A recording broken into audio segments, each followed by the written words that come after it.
Alors oui, je vais pas te mentir, à partir du moment où tu décides d'évoluer, à partir du moment où tu décides de changer par exemple de cap professionnel, que tu décides de faire passer ton activité à un autre niveau, eh bien oui, ça va créer de l'inconfort. Et pour ça, pour pouvoir dépasser cet inconfort, tu vas avoir besoin de patience, de courage, de persévérance et de foi. En fait, cette transformation professionnelle, elle a un coût.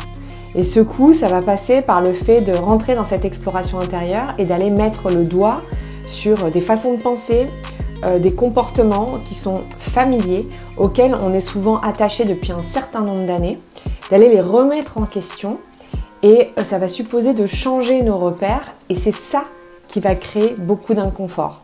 Parce qu'en fait, toutes ces façons de fonctionner sont comme considérées comme faisant partie de notre identité.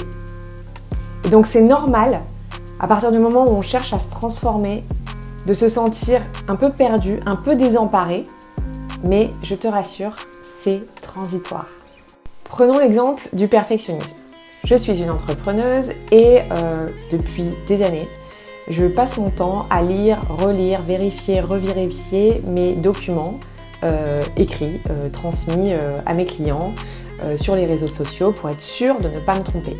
Jusqu'ici, ça m'a plutôt bien réussi, mais je sens qu'en ce moment, je stagne dans mon activité et que je pourrais utiliser une partie de ce temps pour développer quelque chose qui ferait une nette différence dans le développement de cette activité. J'ai beau le savoir, possiblement, ça va être assez difficile de lâcher cette façon de faire, cette façon que j'ai de travailler depuis un certain nombre de temps, parce que j'ai l'impression que ça fait partie de moi.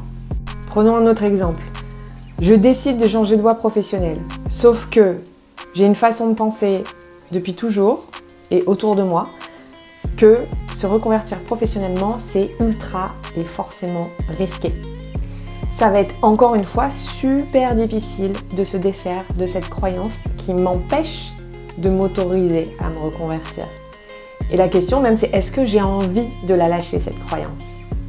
Donc à partir du moment où on décide de se débarrasser de ces façons de penser, de ces comportements qui nous desservent, probablement, très probablement, ça va créer des résistances. Et c'est normal, ça fait partie du processus.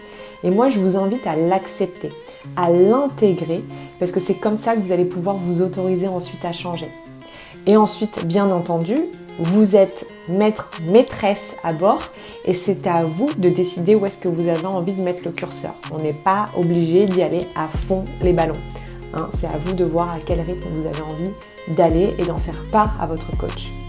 Et enfin, je vous invite à instaurer des routines les plus sécurisantes possibles pour vous ancrer solidement dans le sol alors que justement à l'intérieur ça bouge et peut-être même déjà à l'extérieur.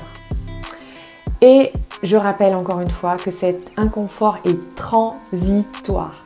Demandez-vous qu'est-ce que c'est quelques mois d'inconfort pour ensuite transformer votre réalité professionnelle exactement comme vous le souhaitez.